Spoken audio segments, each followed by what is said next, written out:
So I have a coffee, and cheers to you, to to our meeting and conversation. I have a coffee and a cheers right back at you. Yes, wonderful.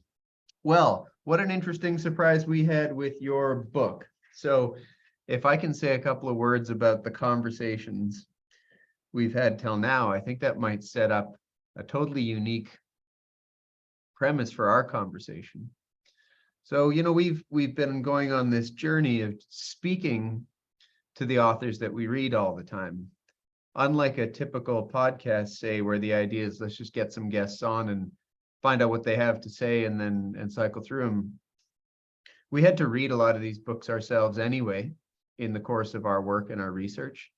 And so talking to the human beings that write them has just been nothing but sort of a joy to bring them to life. Sometimes I have to tell you, it's better chatting with somebody for an hour than reading the whole damn thing. Yeah, definitely. But I'll tell you a couple interesting things. One, we're based in Singapore, and your book is widely available in the public libraries in Singapore. Okay. So that might be something that you would like to know, but we can get digital copies for free galore. And two, it's not a book in the traditional sense. Exactly. And we've come across this once before, where we were looking at an author who specializes in the creative process. Where it was just abundant illustrations, infographics, ways of laying things out, prompts for one's own thinking, short little like checklists or task lists or suggestions for things to go do. So Surgeon General's warning to those who are going to buy Bart's book and take a look.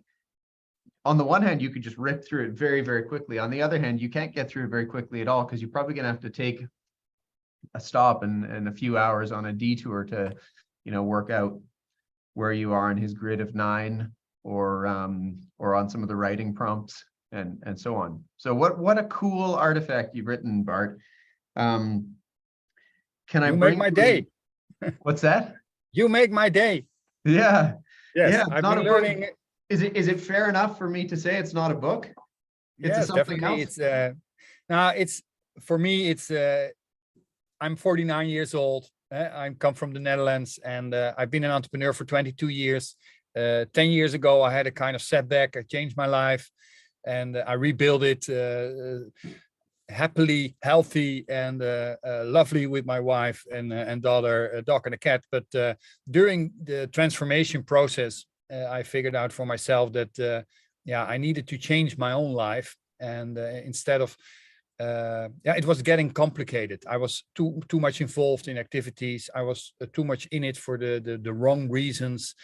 So I already told you in our introduction about my energy, but I was losing my energy all the way, and I crashed on a personal way, in a business way, and so I needed to reinvent myself.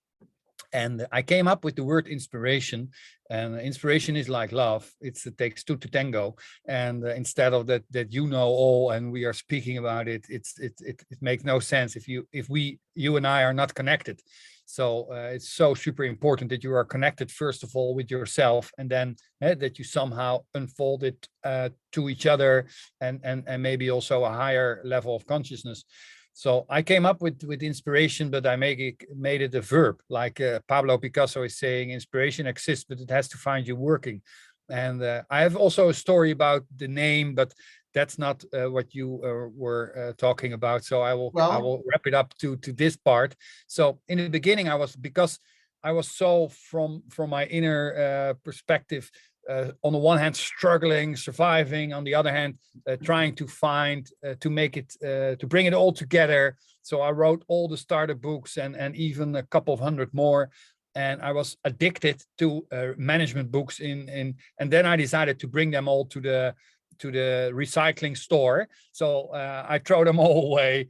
Sometimes now I buy them back, but because I would love to have them, and I say, okay, I'm going to bring this all together. And in the beginning, it was like a management book.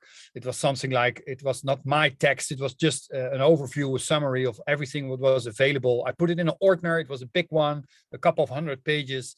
I was on the one hand proud of it, but on the other hand, this really makes no sense at all.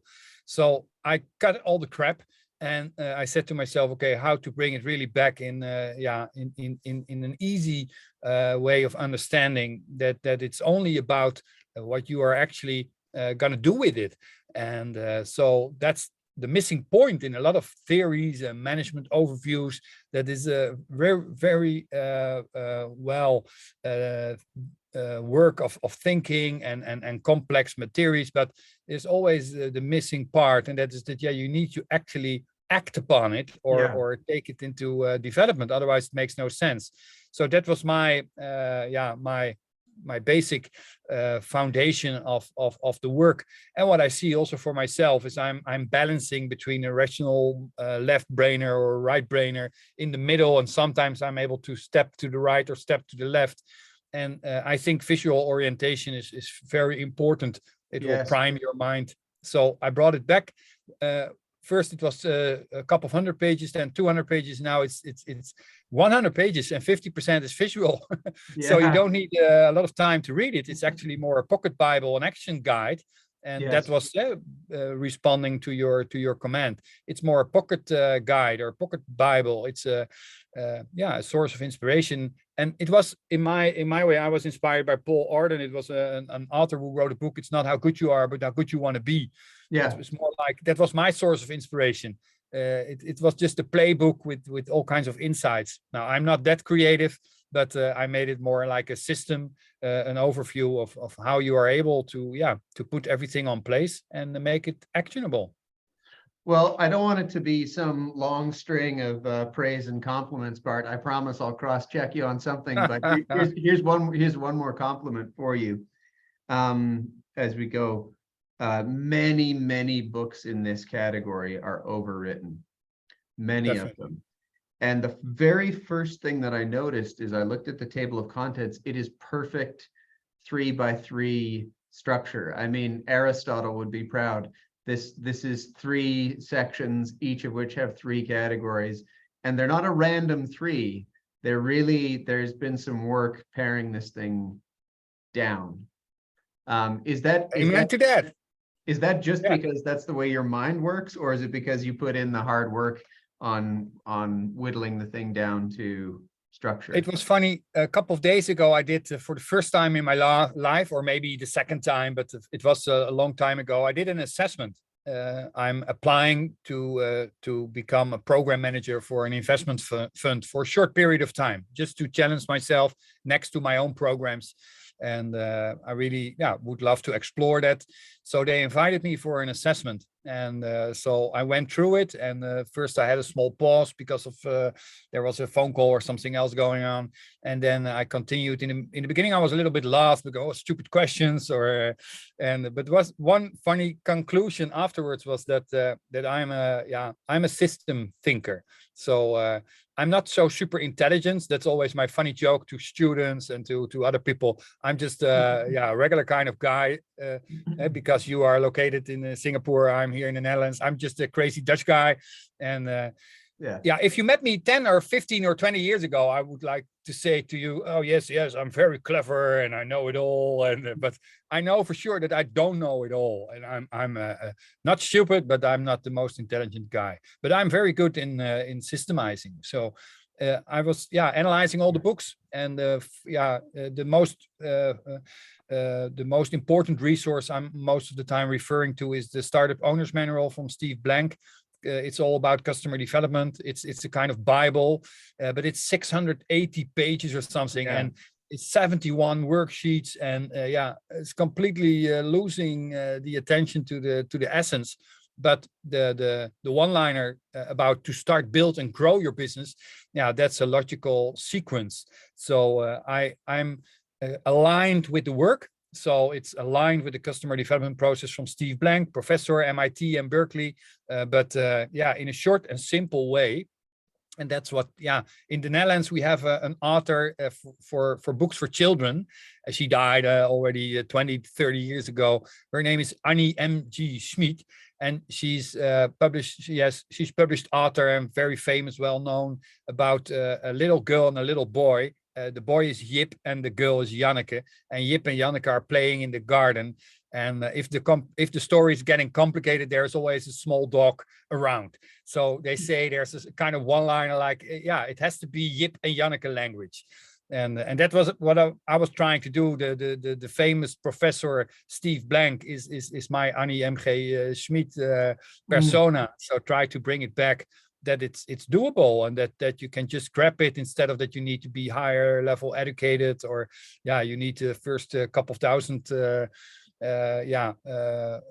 pages before you get started. So I say, okay, I'm able to help you, and in 1 hour you have your inspiration canvas, and in one day your business plan. So then you are actually ready to go, because time is the most limited resource. Well, it's very interesting that you said that. You're anticipating one of the things I'm trying to figure out from your experience, which is, this book is written to a very specific audience. I mean, if some managing partner of a law firm picks it up, you're not going to object to that. Or if the executive director of a division of Goldman Sachs says, hey, there's something nice in here. But actually, that's not who you're writing for. You're writing for people in teams with like 10 or less. I've heard you define it that way, as like 10 or less people. Yeah, exactly. These people are time poor. They might have a war chest of money that's been given to them, or they might be bootstrapping and running it themselves, or they might be living off of a big nest egg they built for themselves. But in any case, they're time poor. And so I just wonder, is it designed this way because of that? Because the folks who most likely will put this thing to work don't have time for 600 pages? Now it's the primary reason I wrote it, or not even wrote it, but more bring it all together, because it's not about writing, it's more about systemizing, or try to summarize what is already there. It's a spiritual approach. Is also that everything is already there. That's so, but we need to learn to unfold it and to move it forward. So it's more like recently I met a guy from the US. He's a creative guy. He's also an educator and a well-known person in the creativity business. And he said it's more like an interface. It's bringing the information overload to bring it back to the table, but also to make it somehow to inspire people, to make it human. That it's about you, and you are the special one, and together we are able to create the magic. So back to to your point, it's not the primary reason. It's more, now I'm also learning how to communicate it, how to bring it to the market. On the one hand, I'm very happy that it's available, and that is there actually in the library. If you would like to make a picture of that, it will make me even more proud, because I really didn't know that it's there. And so because of my partnership with Morgan James, it's a well-known American publisher, and the founder is really supporting me. And he's also a bestseller author for himself.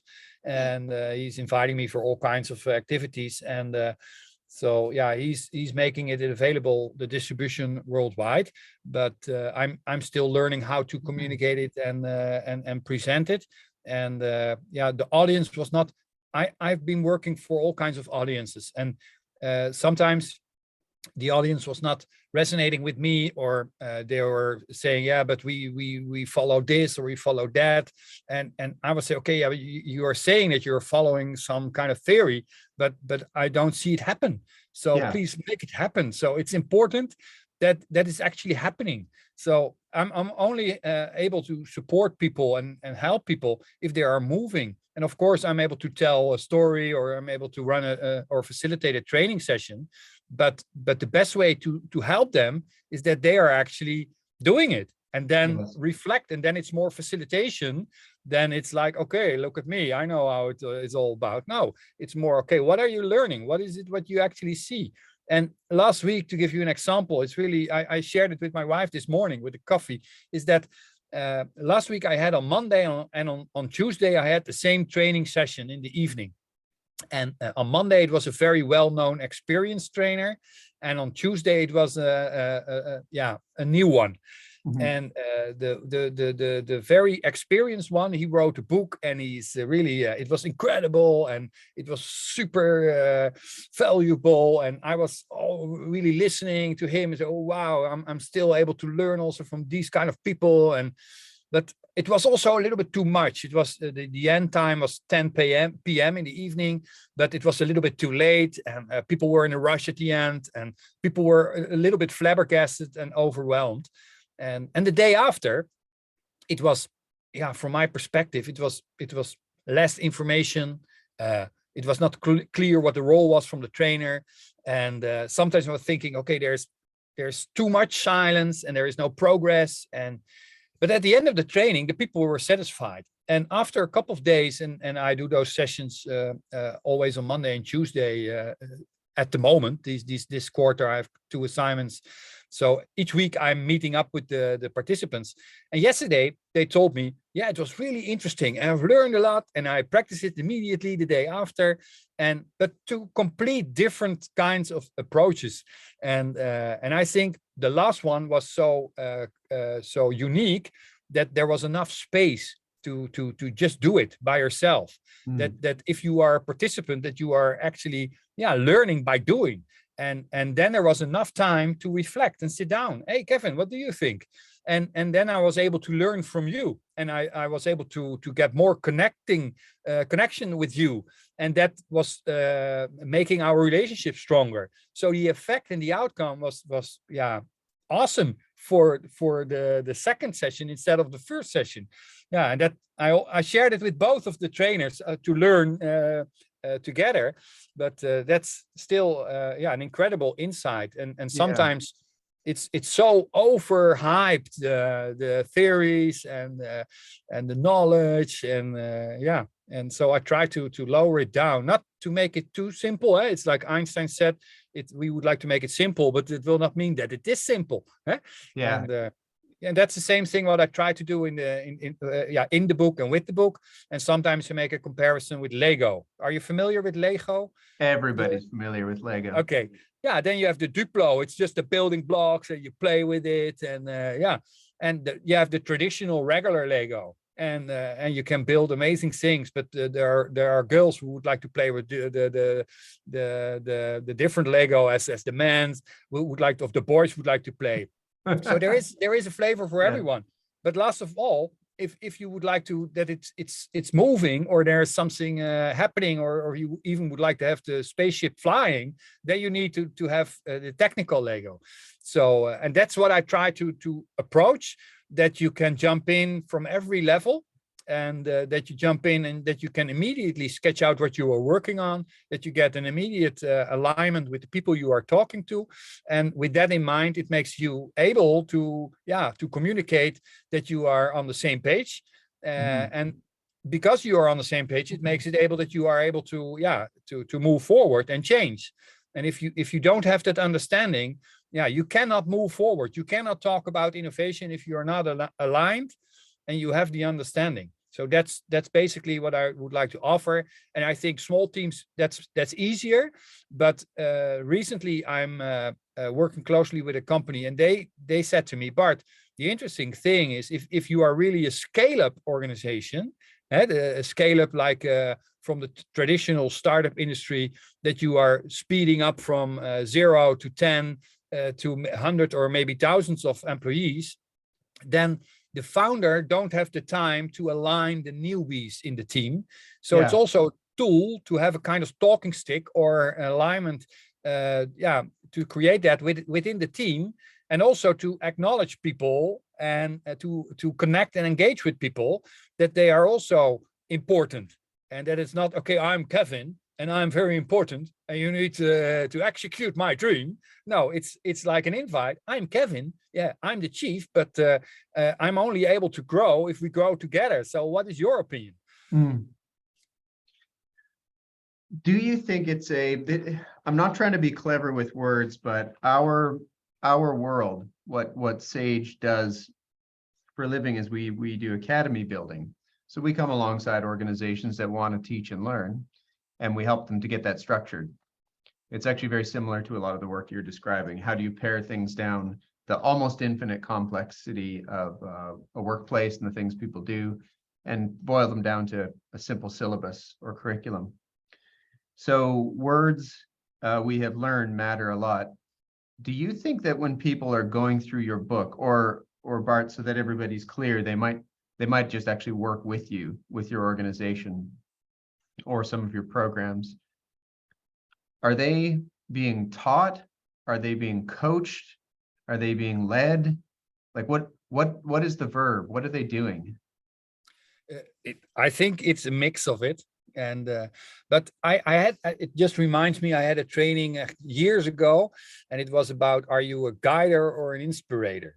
And the first reflection, if you are not thinking about it, you can say, okay, it's inspiring, it probably will be an inspirator, but it's actually guiding. I think it's guiding people in, and it's a little bit, I need to praise to my father, and I of course also my mom. My mom is still alive, but my father will watch from heaven or another place, and will hear this story as well.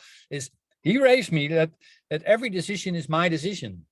And it really, that's also what I try to do with my daughter, that I fully acknowledge her, respect her, endless love her. And even if she make mistakes, yeah, that the love is not influenced. Although it's maybe some mistake that you can think of. I'm not sure if this is the kind of behavior we would like to see in the family or in the world. But yeah, and that's what I try to do with the participants as well. So yesterday I had a training session, and it was funny because it was a growth program, but there was one lady participating, and she's already trying to build a company for 3 years. And because of Corona, but also because of different circumstances, there is no really a kind of revenue. So no revenue at all. But at the same table, there was a guy who's the owner of 250 hectare. So I'm not sure if that's the English word. An hectare is it's almost two football fields square meters. 250 of it with 3 kinds of companies and into the millions. Also with investment plans about millions.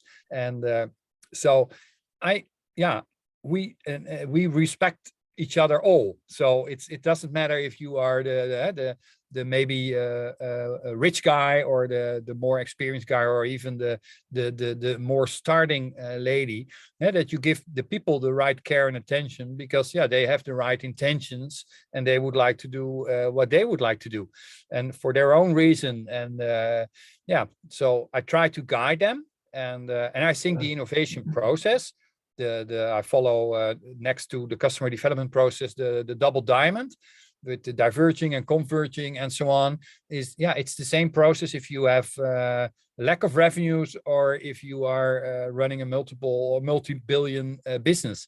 It's the same kind of process, only it's more extended, and it's larger, it has more impact, but the process is exactly the same.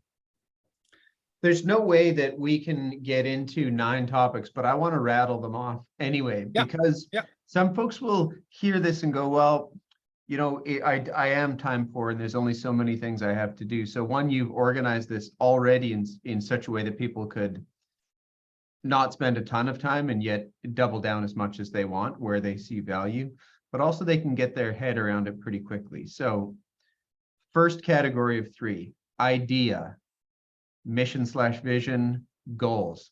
Second category of 3, action, business, creation. Third category of 3, people, planet, profit. Thanks for all the 3 Ps. That one makes that one easy. And don't forget the ABC in the middle. And there's an ABC, the action, business, and creation. Now, there's a bunch of different ways in which it's visualized. There's one, we'll just link this so people can see, because your website also has some really nice, easy access visualization.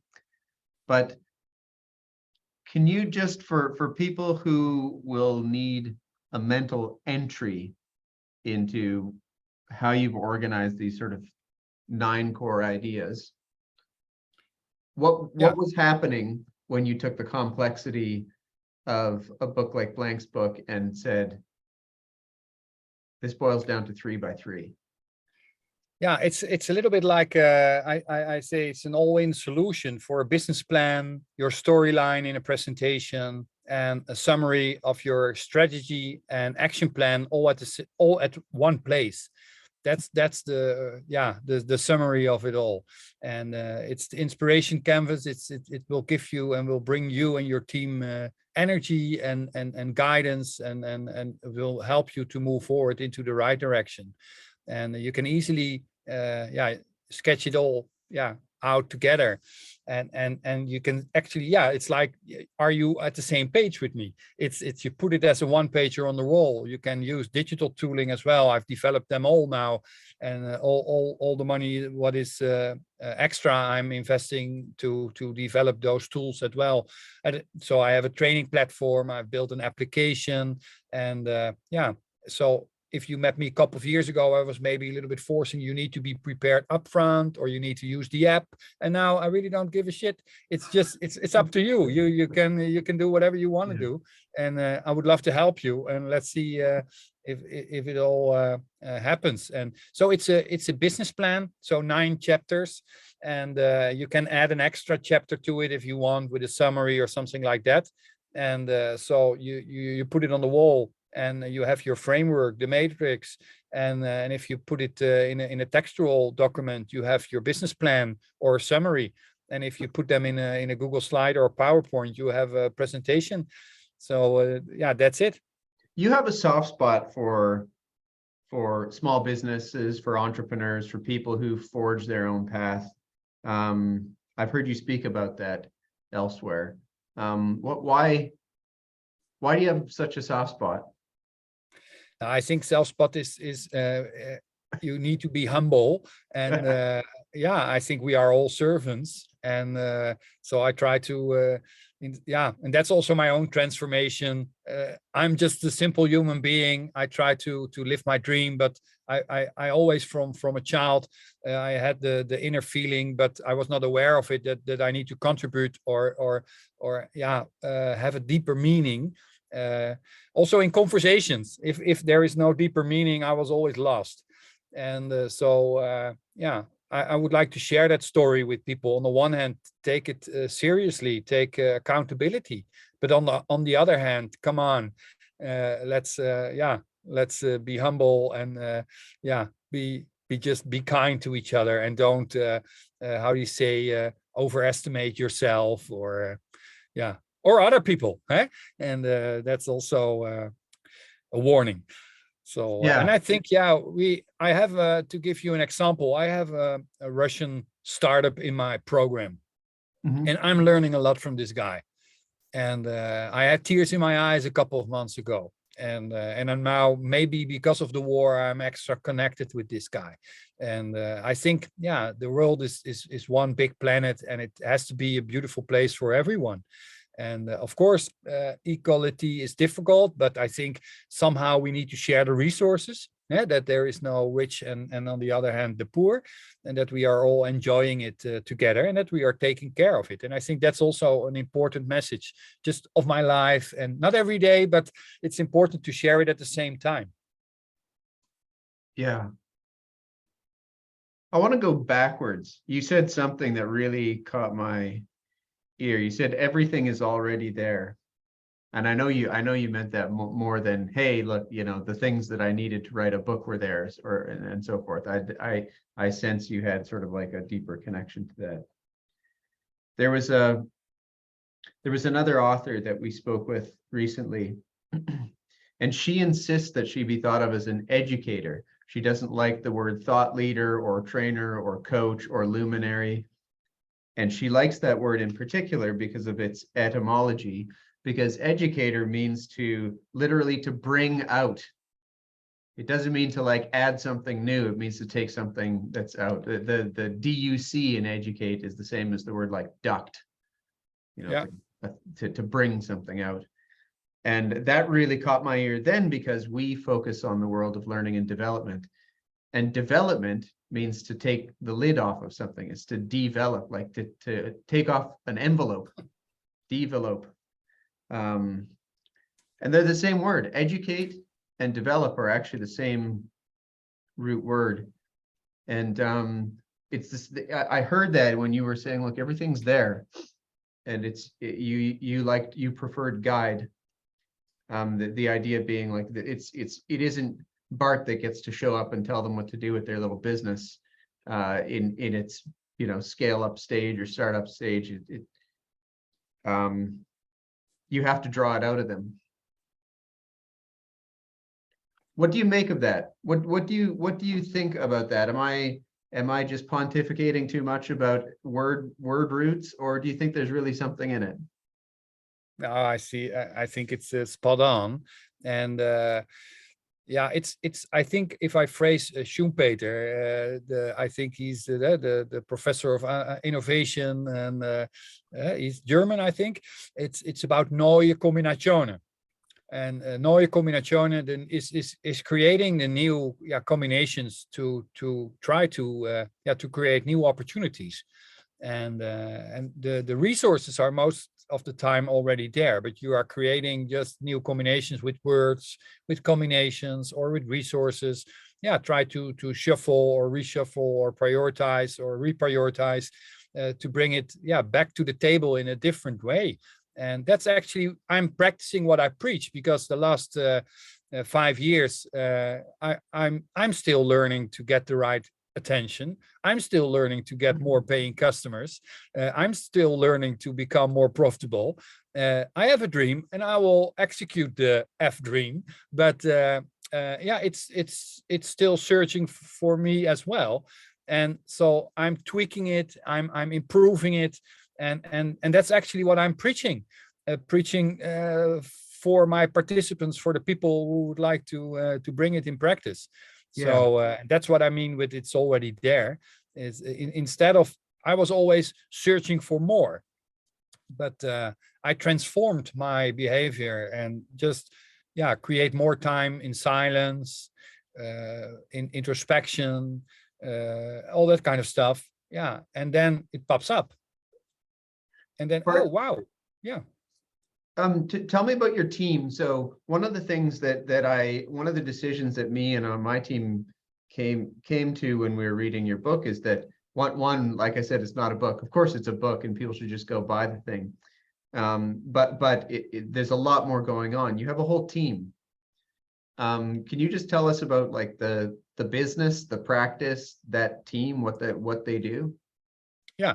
Now, first of all, it takes a team to build a dream. That's one of my favorite one-liners. It's not my quote. I heard it years ago, but I like it. And so I'm also organized in a new way of working. So the first or second company, I was having an office on the top floor with a glass room, and I was sitting there, and I was thinking about my business. I was not really involved in the operations, but I was there actually somehow being the chairman or the CEO of. It was an incredible small company, but I felt like a president, and sometimes I had some turbulent emotions, and then I walked down the production, and I went back home. It was a difficult day, but actually the day was a good day for the company, or it was completely the other way around. I was feeling excited, but everything was screwed up during the day. So I was not aligned within the business, and I think that's important. So I transformed as a person. Instead of that, I as a founder, I need to be at the office in the morning, the first person to join the office, and I need to go back home when everybody is already had dinner or something. No, I think the new world is just about, okay, what are we gonna achieve all together? So I created a network organization, So I have a couple of shareholders. I'm the founder, and I have 6 other shareholders as well. And I'm still looking for 2 or 3 persons to support it, to level up the company a bit more. So on the one hand, I can say, okay, we have a team. On the other hand, I can say, yeah, but it's still a kind of one-man show, but with people now who are connected with me. And so one of my shareholders has an educational background, and he is supporting me to develop all the materials into curricula and a cohort that is aligned with the law, or aligned with the rules, the regulations from universities, and that's so on. So in the Netherlands, there's a lot of stuff going on with on the field of entrepreneurship. Our queen is involved in that area, and I would like to be part of it. And I think it's an interesting asset to inspire entrepreneurship more generally. On the other hand, and that's what I'm searching for the last, I think, 2 years, is because of Corona, I really had a breakthrough of my audience. And if you met me 3 years ago or 3.5 years ago, I was not so open for Skype meetings. Skype, I was always a little bit annoyed by it. Oh, there is a guy who would like to have a Skype meeting. And then I'm waiting for my laptop and he did not show up, or the connection was lost. But now, because of the pandemic, it all makes sense. We don't go for a meeting and travel for 1 or 2 hours if we can just have a call. And with the video, the connections are very, especially good in the Netherlands. I think we have the most developed network at the moment. I will get fiber to my office, and I created a YouTube studio in my basement. That's where I'm actually sitting right now. I can put all my stuff there. I don't bother my wife. My wife is not bothering me, and I'm able to do this. And so I build a kind of team of partners, facilitators who are all independent. And if we have a project, we work on it together. And that's the most recent development. And I will launch it next week on March 1st. I have 7 people next to me who will run an international region. So I've got a guy in Poland, a lady in Washington, and she has roots in Korea. I have a guy in India now, and so on.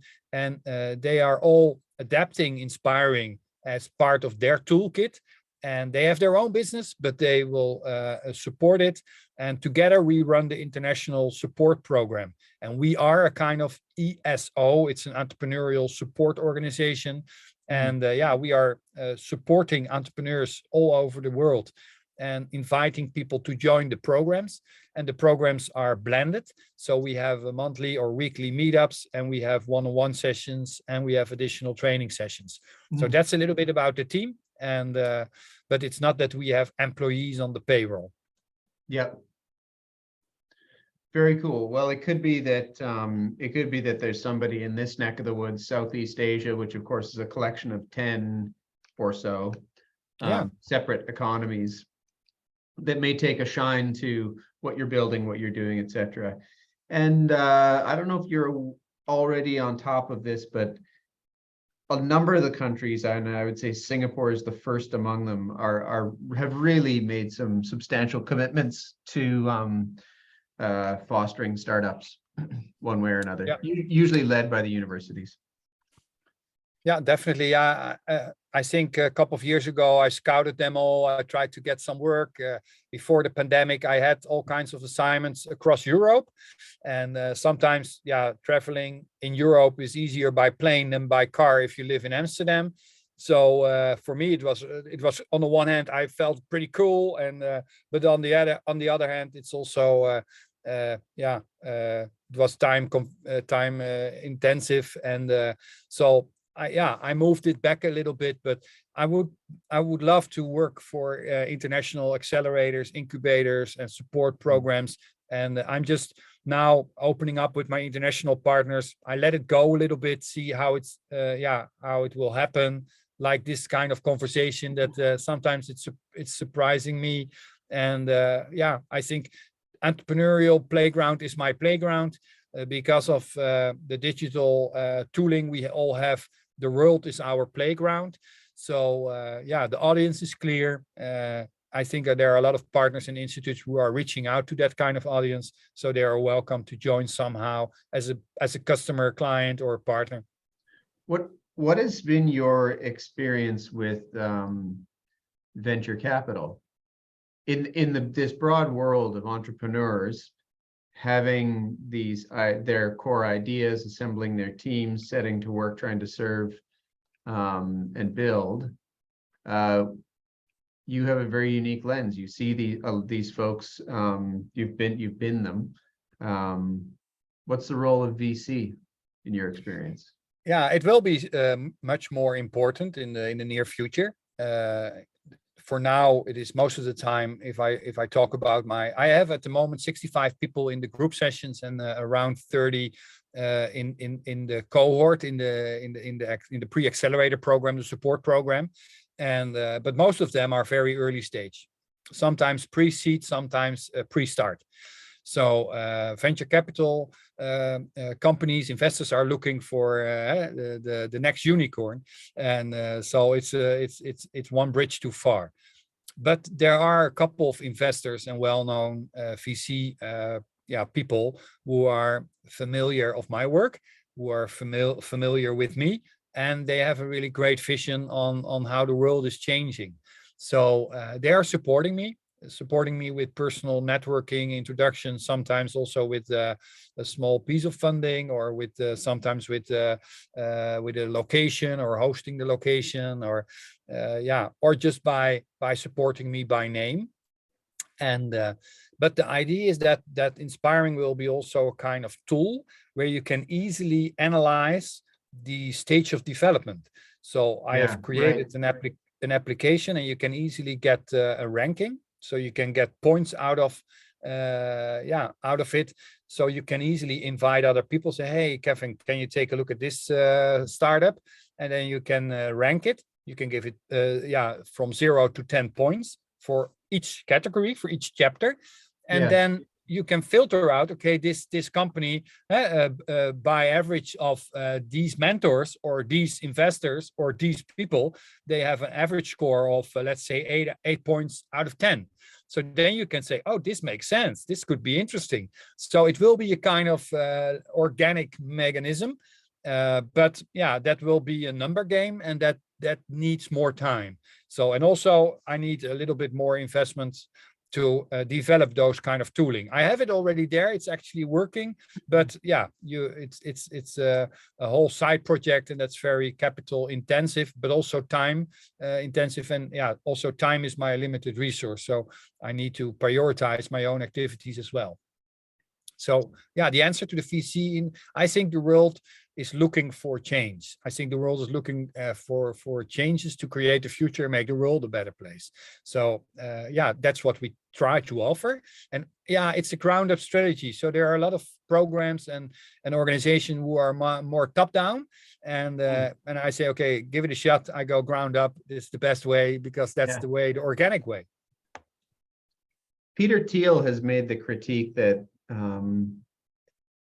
the world of startup broadly has been dominated by tech, and that there's nothing wrong with the incredible gains and wonderful things that we have, but it's just disappointing that there's huge swaths of other categories of industry that just seem not to have been touched by the world of unicorns, and that might be, plain vanilla stuff like maintenance, or simple ordinary primary industry revolution and so forth. Do you have that feeling? Is that the picture in the Netherlands too, or with the businesses you work in? Are they across the spectrum? The Netherlands is a very small country, and it's had a big impact in the past. Yeah, definitely. Yeah, not always a good one. So that's also what we need to. And that's the same thing. I would like to make a small note about Russia, the Second World War. In the Netherlands, a lot of people say, the Americans saved our lives. But it was actually, if you take a look at the number game, it was actually the Russians who supported us.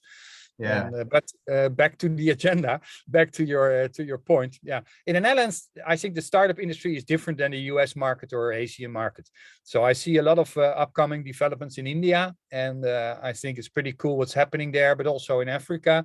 and the US is completely different. If we talk about startups in the US, it's a couple of million or even more, and in the Netherlands it's always a little bit overhyped. But there's also a trend of conscious business development going on. So there are a lot of projects, a lot of people who are concerned about this topic, but most of them, they are focusing on scale-ups. And a scale up in the Netherlands is a little bit like a startup in the US. That's maybe it's too quick, my conclusion, but it's almost like that, because we are not used to do those kind of investments. In the US, it's more familiar. People in a seed round or they get much more money than they got in the Netherlands. But there is a trend going on that it's changing. So yeah, I need to say that. Same thing with industries. I think there is a huge trend now in Europe and in the Netherlands that there are upcoming areas or industries like getting more attention, like climate or in the HR and that kind of industries. And I think that's a good development. For myself speaking, or from inspiring, we try to be independent on this, and we try to be supportive to every entrepreneur in the world. Maybe focusing business-wise on a niche market, that focusing on people who are beyond the university stage. So they are already somehow a little bit experienced. Maybe they are married or they've divorced, and maybe have children or not. They are a little bit too old for joining an incubator program, but they would like to learn. They would like to collaborate. Yeah, they don't have the budget to hire all kinds of people, but they do want to learn and to grow. That's my audience. But on the other hand, I think, much more people can benefit from it. And the same thing with industries, because I'm growing a bit at the moment with my company. I see that there is a kind of cluster in the fashion. I have a couple of companies, startups in the fashion industry. Okay.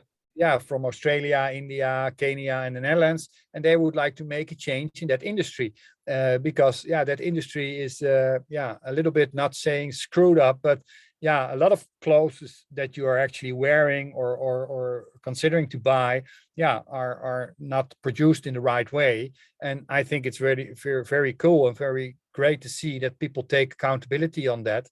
The same thing, I have a cluster in HR. I see that there are a lot of people and projects at the moment going on in HR developments, from a techie background to a scouting purpose or something in that area. So on the long run, it will be more industry based, but for now I keep it open, and that's also my way to be different. Because if you are applying for an accelerator program in the world, it's always fintech or HI. Or artificial intelligence or something like that. Yeah, and I would like to welcome all the people who would like to make a change. Yeah. Bart, You're speechless. You're speechless. No. Yeah, I'm catching my notes. I'm using the benefit of the subtitles. That's something I wanted to bring up with you. Your next step in business development, transforming ideas into reality. Business development. So that is also another term, back to words, where people can mean all kinds of different things by it. Business development is like cold calls and cold emails in Silicon Valley.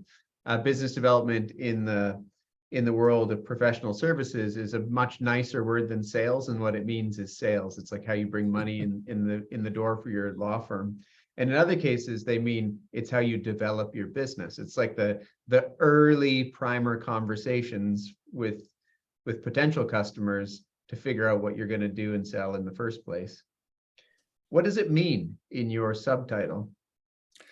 Yeah, I'm really happy with your question, and it took me a lot of time, and I changed it really a couple of times, not a million of times, but really I had a couple of versions as a preprint for myself, as a giveaway, and and then finally we made it like this.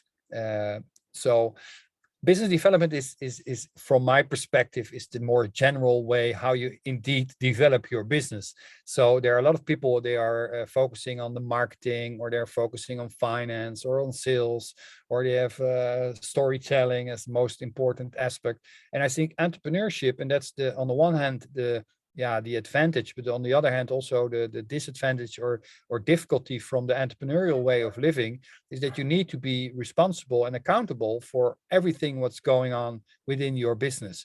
And so yeah, I like that. It's various, it's always challenging, but it's also difficult. So I I'm very focusing on the general approach. So entrepreneurship is the landscape, and business development is the profession. It's the profession, how to develop your business. That's it. But then, I was thinking, okay, but with the audience in mind, or so I came up with the subliner, the second, transforming your ideas into reality is okay. Yeah, it's important that if you have something in mind, that you try to let it happen. That's super important, that you keep on moving, keep on tweaking, keep on swimming, that you find your way. So it starts with an idea, and by the end of it, it will be possible. If it's possible, it will be there, and that's the reality. So yeah. This is going to be my second last question, because the time's just been flying by. But what you personally, not just the head of your organization, not you, the author, but what are you looking to learn in the next little while, say a year? It's the same thing like the example from the training sessions I had last week, that you need to be open-minded. If you are not open-minded, then you will not let the magic happen. And that's the hardest part, when it's getting difficult, or when the shit hits the fan, or when it's not going into the right direction, then it's the most difficult time. And I think you need to be open minded, and you need to full of confidence about the future, and then trust the process. And then you will get there, and everything will be okay in the end. And if it's not okay, it's not the end. Good stuff. Do you think there's anything that Sage can do? We're not especially big. We're certainly not especially powerful, but we work out of 2 locations: Southern Alberta in Canada and Singapore. We build academies. Is there anything we can do to support Inspiring, or your book, or your own personal work? You are already doing this, Kevin. So thank you for that. And and I would love to explore further activities together. I'm working at the moment at a training platform to automate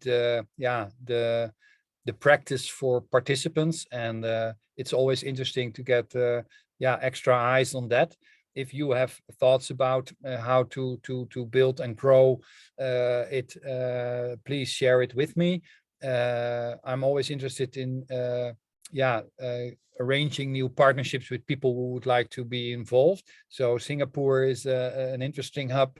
I'm also interested in Canada. So if you have opportunities for that, please let me know. And it would be also a great honor to work with you. So also open-minded on that, Kevin. I see your publisher is based in Vancouver, has a Vancouver branch. Yeah, definitely. Yeah. Morgan James. Yeah, it's I think the 3rd publisher in the US in this area. And but at the moment it's published October 21 in 2021. And so it's now 1 year and a couple of months available, and still learning on the job how to promote it, and and to also integrate it within my own value proposition. Yes. And it's getting clear for me. It's I'm also, in the beginning I was a little bit shy, so shy in a way of that if I'm running a training session, then afterwards I did not even mention it. But now somehow I'm getting more confidence, and I'm getting a lot of positive feedback, and that's helping me a lot. And so, like I said, the news that you started this conversation, that it's available in the Singapore library. That's for me. That's you make my day. Just as a little teaser, so there's just your random assortment of apps, and there's one here called Libby. That's what you get if you're in Singapore. That's basically your like digital catalog for the library, for the Singapore library. And there she is, just Cool. like that. And so that you know, it pops up off of like a misspelling of your first and surname. It will still find it. So yeah, there we are. And so you can certainly get an easy readership here, because they got tons of, they got more copies than people can read at once. Wow. So I think at the very least, well, we share all these conversations with our community here, but we'll specifically give a hey ho to the small businesses, startups, and the universities and VCs. Cool. That we know what we can do if you like. Yeah, what we can do if you like. I'm always in for an introduction session, or just a test case, just explore if people would like to be working with it. So on the one hand, I always say time is my limited resource, but on the other hand, I'm very open-minded, and it's my daily habit to explore new areas. And the best way to do that, is the proof in the pudding is in the eating. So we can run a workshop online, and it's easy for me to facilitate. We can do this together the way you want. I have a couple of options. The first time is always just a free experiment. You can give it as a gift to one of your most valuable partners or clients, right? And we can think of maybe we are able to somehow make it a product or a service to them that you are enjoying and I'm enjoying as well. That's a really generous idea, and there might be some real value in it, because what happens is we often look at organizations that would love to build an academy. They have clear ideas about it, but they just, at that stage, there's too much going on. It's too chaotic, and the idea of an institutional academy sort of starts to make sense around like 25 employees or more. Yeah. And so we're a little downstream, which is to say, it'd be nice to give them something. Yeah, something could be cool to think about and work from, that addresses the real needs where they're at. Yeah. All righty. Bart, thank you. I'm so glad we came across you and your book. And since we've said it 3 or 4 times that you're time poor, we appreciate the investment. Likewise, Kevin. All righty, and please keep me updated what you will do with the recording, and please share your thoughts about a possible joint activity or other kinds of reflection. Please also let me know if I can do anything for you. Always welcome somehow. To join. To continue to join our connection. So wish you a wonderful day. 3 years from now, I'm going to ask you for recommended cheap real estate in Amsterdam or something. No, welcome. I will give you a guided tour here, so you will enjoy. And Good. Maybe before that, if we let the magic happen, before that, I possibly are already visiting you in Singapore. Yes, that would be amazing. Yeah, your skills would be welcome here. I know that. No, I will go immediately, just for 1 or 2 weeks, and then I also would like to go back home because of my daughter and my wife. But I really would love to do a kind of exploration, see if we can make it happen there, and let's think about that. Yeah. Good. Have a great day, Bart.